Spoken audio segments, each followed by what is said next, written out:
Finally today, there's something new dotting the landscape of northwestern Oklahoma. And when people see it, they're doing a double take. SUNUP's Dave Deacon takes us there to explain.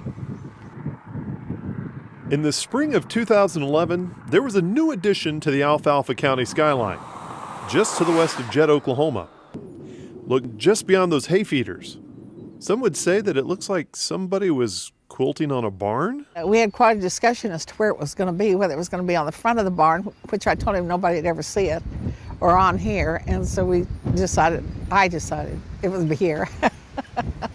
The project for the barn quilts started because of a PAC meeting, a Program Advisory Committee meeting. And one of the members actually said that she would like to see us get started the barn quilts as a tour. Connie LeGros was the one I thought of first because of all the painting that she does, and everything she does is just outstanding. Well, I received a magazine and they had 2 patterns in it, and I fell in love with them. And that's the one that's got all the detail on it. So where does one build a barn quilt? I have this from my office, but she's taken it over too for crafts. And so I'm kind of losing out on this deal. Jerry bought my plywood for me in Enid and used graph paper and drew out my pattern. And then I went out and applied it then to the wood and then started painting. When our kids were in high school, so they'd bring their friends and they'd play pool out here. And now we covered it with a piece of plywood, and she paints her crafts and paints those barn quilts on it.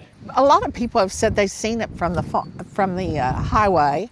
And we had quite a discussion as to where it was going to be. She didn't take my advice as to where to put them on the barn, but then she painted them, so she can put them where she had the choice to put them where she wanted them. We should add that she comes from a long line of quilters. I do it on actual fabric too.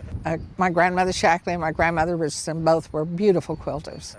And I guess it's kind of in my blood. My daughter's really the one that's a quilter in the family. But I've got 5 grandsons, so it's probably going to stop right there.